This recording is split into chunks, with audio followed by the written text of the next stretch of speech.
The Hawk by Barry Booker, Chapter 1, The Contract. The room smelled of stale cigarettes and overpriced bourbon, a pungent mix clinging to the yellowed walls like a ghost of bad decisions. Flickering neon from the street below seeped through cracked blinds, casting jagged shadows across a scarred oak desk.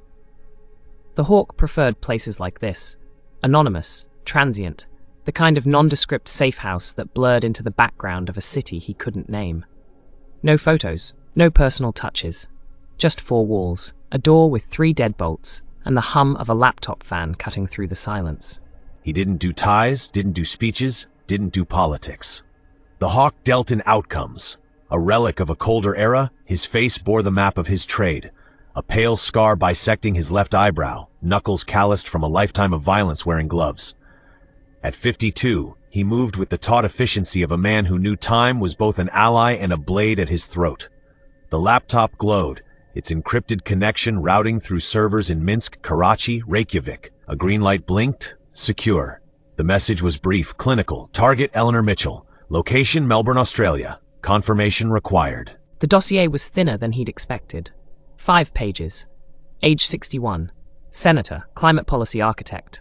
A photo showed her mid-laugh at a rally, silver hair windblown, hands dirt-streaked from shaking laborers' grips.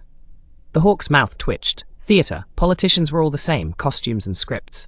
But the client? That gave him pause. United States government. Not a cipher, not a cutout. Direct, state-sanctioned, buried under enough paperwork to suffocate a courtroom. He traced the rim of his coffee mug, bitter steam stinging his eyes. Australia. A sprawl of desert and coastline, a place where a foreign face drew notice. Melbourne's labyrinth of alleys and surveillance cameras would complicate things. But complication was a language he spoke fluently. His reply was characteristically succinct. Accepted. Timeline? The answer came faster than he anticipated. 7 days. Payment upon confirmation. Full discretion required. The Hawk almost laughed. Discretion. As if he'd lasted this long on luck. He'd vanished from a CIA black site in 03, slipped through a Mossad dragnet in Damascus. Discretion wasn't a demand, it was his religion. Closing the laptop, he lit a cigarette, the flare of the match briefly illuminating a faded tattoo on his wrist, a cross and coordinates. Melbourne. Winter there now. Crowded streets, rain-slickened rooftops. He'd need a rifle with a subsonic profile, something modular to fit in diplomatic cargo. A passport under the name Klaus Richter, German national, water rights consultant. 7 days. He stood, joints protesting, and opened a rusted safe bolted to the floor. Inside lay a Glock 19, a stack of untraceable euros, and a silver pendant of St. Michael, a gift from a dead man in Bogota. The Hawk pocketed it all, habit overriding superstition. Outside thunder growled, a storm was coming. Time to work. Eden grime. A sagging couch upholstered in faded floral fabric, its cushions spewing foam, and a narrow bed framed by rusted springs, its mattress stained and sunken. A stack of supplies sat in the corner. Bottled water, dented cans of beans, a basic medical kit, and a satellite phone older than some of his aliases. He tossed his duffel onto the bed, sending a plume of dust into the sunlight slicing through a cracked window. It would do. 3 hours later, the rifle lay disassembled on the table, each component gleaming under the beam of his headlamp. He worked methodically, fingers calloused but steady, cleaning the barrel, testing the scope's calibration. Precision was religion. The client demanded Mitchell's death look like an accident. A single shot, no witnesses, no margin for error. Melbourne's Flinders Street station would offer crowds for cover and architecture for elevation. But first, he needed to navigate Australia's chaos, its searing deserts, its venomous wildlife, its vast, indifferent wilderness. Nightfall brought no relief. The temperature plummeted, the air sharp with the scent of eucalyptus and dust. The Hawk sat on the porch, a cigarette dangling from his lips, its ember cutting through the darkness. Then he heard it, a dry, sinuous hiss near his boot. He froze. The snake emerged like a shadow given form, jet black, muscle coiled beneath scales, tongue flicking the air. It paused, head raised, eyes reflecting the lantern's glow. Australia's rule echoed in his skull. Assume everything here wants you dead. Slowly he palmed the knife sheathed at his ankle, breath shallow. The standoff stretched, seconds grinding into eternity. Then, with a dismissive ripple, the creature slid into the scrub, leaving only a trail in the sand. The Hawk exhaled, sweat cooling on his neck. He'd faced drug lords and mercenaries, but this continent was a different breed of predator. Tomorrow, he'd fly to Sydney, secure a sniper rifle through underground channels, forge documents, become someone else. But here, under a sky ablaze with stars, he was just meat. The outback didn't care about his reputation. It only demanded respect. He stubbed out the cigarette, the night's chorus of insects and wind swallowing the gesture whole. In cities, he was the hunter. Here, he was prey. Chapter 3. Arrival in Sydney. The moment the Hawk stepped off the plane at Sydney Kingsford Smith Airport, the humid Australian air hit him like a wall. The terminal buzzed with the cacophony of travellers, families reuniting, backpackers laughing, businessmen scrolling phones. He inhaled deeply, the scent of jet fuel and eucalyptus lingering as he merged into the crowd. Daniel Cross. The name echoed in his mind like a mantra. His new identity was etched into a Canadian passport, its pages adorned with deliberate, unremarkable stamps from Tokyo, Vancouver, and Frankfurt, a paper trail crafted to bore even the most meticulous border agent. The alias came with a LinkedIn profile listing bland corporate achievements, a Facebook account with generic sunset photos, and a Gmail address filled with spam about golf retreats. It was artful in its mediocrity. At immigration, he offered the officer a polite, practiced smile. Here for business or pleasure? The agent asked, flipping through the passport. Bit of both. The Hawk replied, his accent a flawless Toronto cadence. Hoping to squeeze in a harbor cruise if the meetings wrap up early. A disassembled Sig Sauer MCX, smoke grenades tagged in Korean. He dismantled each piece, inspecting springs and barrels with the precision of a surgeon. Satisfied, he repacked them, leaving a Beretta 92 within quick reach. Next, a tailor in Newtown, its storefront unassuming between a kebab shop and a laundromat. The bell jingled as he entered. The tailor, a wiry man with ink-stained fingers, nodded once and led him to a back room. 3 outfits hung in garment bags. 1 corporate drone, a navy suit, tailored to bland perfection, paired with tortoiseshell glasses, ideal for slipping through financial districts, invisible as a shadow.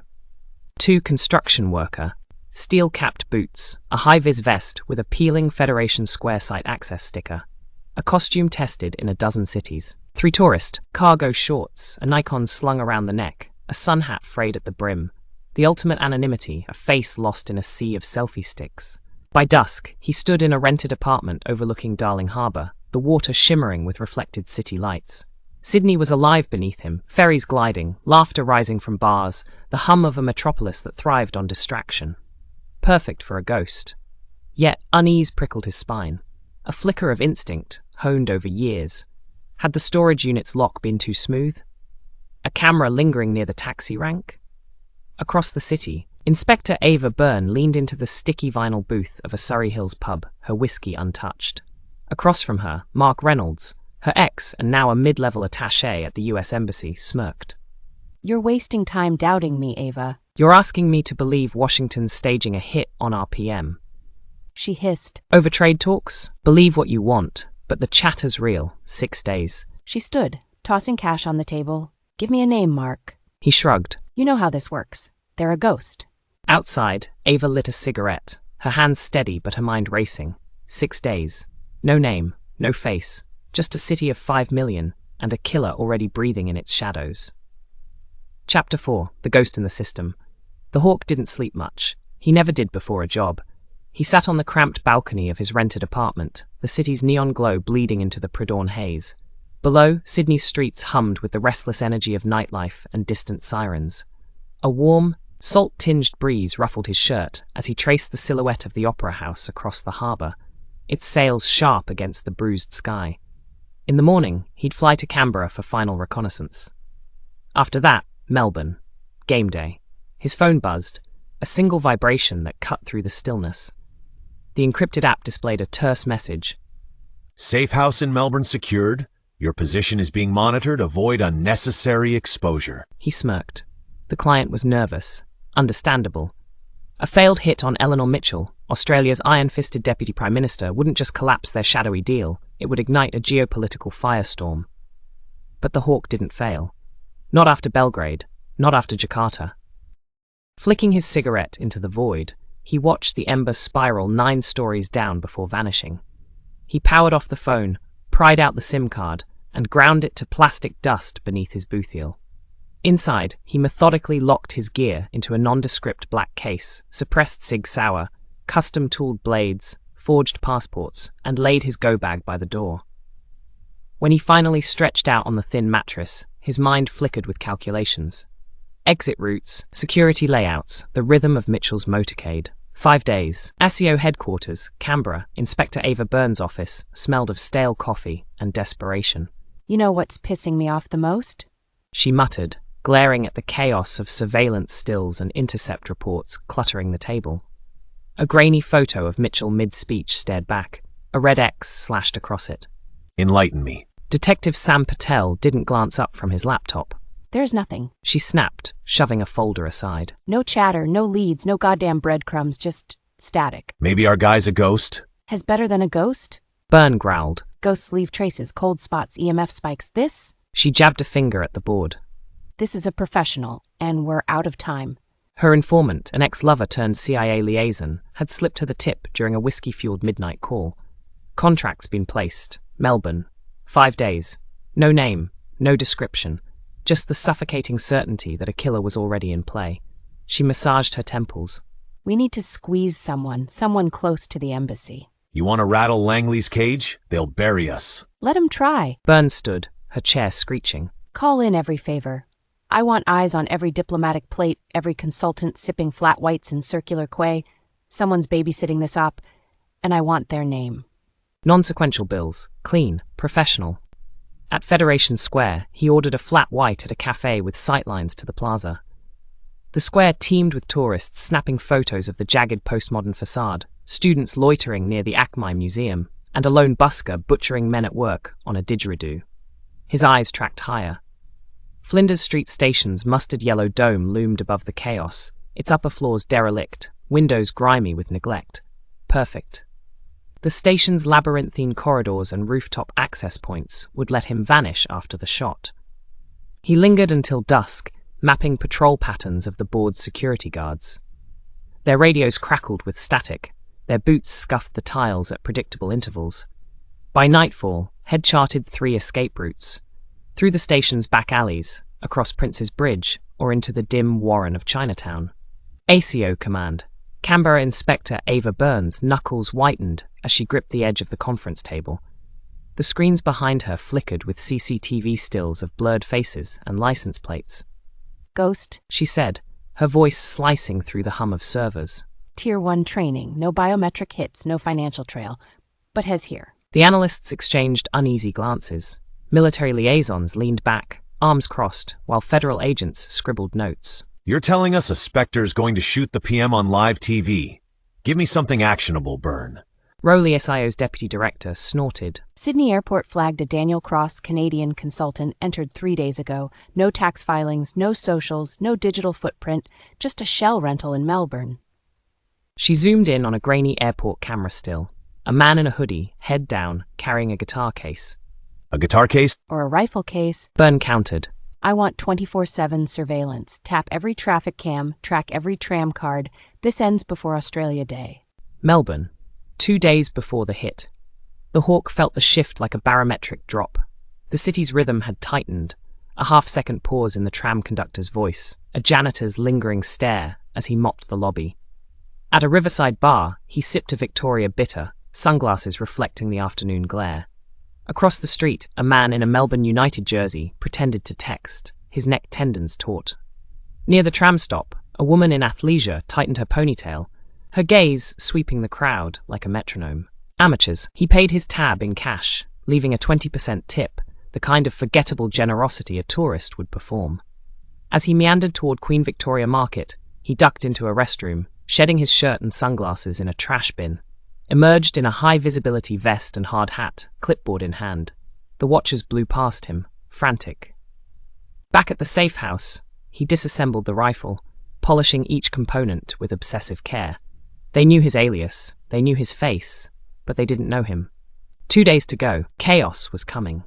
Chapter 6. The Shadow War. Melbourne. 48 hours before the hit. The Hawk leaned against a rusted lamppost outside Flinders Street Station, its yellowed light casting long shadows over the evening crowd. Around him, commuters surged like a river, tourists snapping photos of the station's grand Victorian facade, students lugging backpacks, office workers rushing for trains.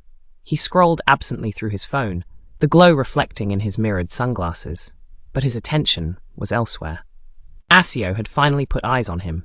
He'd spotted the first tail near the Yarra River, a woman in a grey blazer, too focused on a newspaper, then a man in a baseball cap lingering by the tram stop. 4 in total over 2 hours, their movements synchronized, their postures rigid. Not amateurs, not local police, federal agents. They kept their distance, circling like sharks, waiting for a misstep. They weren't sure yet. He needed to vanish. Casually, he slipped into the nearby Maya department store, its glass doors swallowing him into a maze of perfume counters and mannequins. Elevator music mingled with chatter as he wove through racks of overpriced suits, his leather boots silent on polished tiles. He took the escalator, pausing on the 3rd floor to grab a tan trench coat from a display, swapping it with his black jacket. On the 5th floor, he ditched the sunglasses in a potted fern. By the 7th, he melted into a tour group, chattering in Mandarin, following them toward an emergency exit. A stairwell door clicked shut behind him. 2 minutes later, he emerged into a service alley, the scent of dumpsters replacing the store's cloying cologne. He was gone before ASIO's radios crackled to life. ASIO Operations Room, 9:45 p.m. Fuck. Byrne slammed her fist on the steel desk, sending a coffee cup rattling. Monitors lining the wall flickered, with CCTV feeds frozen on blurred figures and empty stairwells. That went well. Spare me the sarcasm. Byrne snapped, her auburn curls escaping their bun. How did he slip 4 trained agents in a shopping mall? Rowley, hunched over a keyboard, sighed. He's a ghost. Changes tactics every time, no patterns, no digital footprint. But he knew we were there. That's a mistake. Byrne paced, her heels echoing. The Hawk wasn't just elusive, he was a strategist. If he detected surveillance, he'd alter his plan. But adaptation required communication, and communication left traces. We don't chase. She said suddenly. We box him in, control the terrain. He's got the advantage of surprise. Patel frowned. Not anymore. She turned to Rowley. Federation Square on Australia Day, every rooftop, every window within 800 meters. I want snipers on our side, thermal drones, undercovers in the crowd. Seal it airtight. Rowley nodded. He'll walk into a trap. Byrne stared at the pixelated CCTV still on screen. The Hawk had slipped into Melbourne's veins, but she'd bleed him out. The Hawk's safe house, 1:12 a.m. Rain tapped against the warehouse's corrugated roof. As the Hawk sat cross-legged on the concrete floor, a single lamp casting jagged shadows. Before him lay his disassembled L-150A3 rifle, its components gleaming like surgical tools. He cleaned each piece methodically, barrel, bolt, suppressor, his hands steady. ASIO's attention complicated things. He'd need to abandon this safe house by dawn. But none of it mattered. 2 days. The Prime Minister's motorcade would pause at Federation Square for the national anthem, a 12-second window. He'd already calculated the windage, the elevation, the perfect vantage point. He reassembled the rifle with practiced ease, his mind replaying past kills, the dictator in Dubai, the oligarch in Oslo, each shot a whisper, each escape a legend. ASIO thought they could predict him, but they didn't understand. He thrived in chaos. He clicked the scope into place. One moment, one breath, one bullet. The game had changed, so would the outcome. Chapter 7. The trap is set. Melbourne, 24 hours before the hit. The city breathed in the humid summer air, its streets pulsing with the pre-dawn stillness of a predator lying in wait. The Hawk moved through Melbourne's labyrinth like smoke, his black jacket blending into the shadows. He avoided the glow of security cameras, his face obscured by a cap pulled low. Every footfall was deliberate, every breath measured. He'd switched apartments twice in 48 hours. First a nondescript studio in Richmond, then a crumbling walk-up above a shuttered bookstore in Carlton. His burner phone lay disassembled in a storm drain, its SIM card dissolving in a gutter. Paranoia was his religion, survival his sacrament. ASIO had forced him to adapt. Their patrols had thickened around Federation Square, snipers posted on rooftops, drones humming like wasps. The window above Flinders Street Station, his original vantage point, now swarmed with tactical teams. But the Hawk thrived on unpredictability. He melted into the crowd at Southern Cross Station, studying blueprints on a stolen tablet, searching for the overlooked, the forgotten. By sunset, he'd found it. A derelict maintenance room tucked above platform 10, its door rusted shut, hinges caked with grime. A relic from the station's 19th century skeleton, untouched since the 1980s. He picked the lock with a hairpin, the metallic screech echoing in the empty corridor. Inside, dust motes swam in the dim light, and cobwebs draped the walls like lace. A lone redback spider skittered across the floor, vanishing into a crack. The hawk smirked, nature's own security system. He returned to his safe house, a windowless storage unit in Docklands, and laid out his tools. A disassembled Accuracy International AXMC rifle, subsonic rounds, a suppressor. He cleaned each component twice, his hands steady. One shot, one life, then vanish. Tomorrow, Eleanor Mitchell's blood would rewrite geopolitics. The hawk slept for 4 hours, dreamless. ASIO command, 8 a.m., Australia Day. The operations room buzzed with grim focus. Monitors flickered with live feeds from Federation Square, where crowds waved flags and children's faces were painted with koalas. Senior Agent Ava Byrne stood motionless, her eyes locked on the aerial map. Every known sniper nest is covered, Insisted Agent Rowley, adjusting his wire-rimmed glasses, even the car parks. Byrne's jaw tightened. He's not in any of them. She'd tracked the hawk's patterns for years. Moscow, Johannesburg, Manila. He favored the poetry of irony. Killing a senator in a courthouse, a general at his daughter's wedding.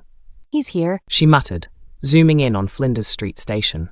but he's not above the crowd. He's among them. Tech analyst Patel froze. the old maintenance tunnels, but we swept those. Patel said. Not tunnels. Byrne cut in. Rooms, storage closets, service hatches. She stabbed a finger at the screen. There's a dead zone here. Platform 10's upper level.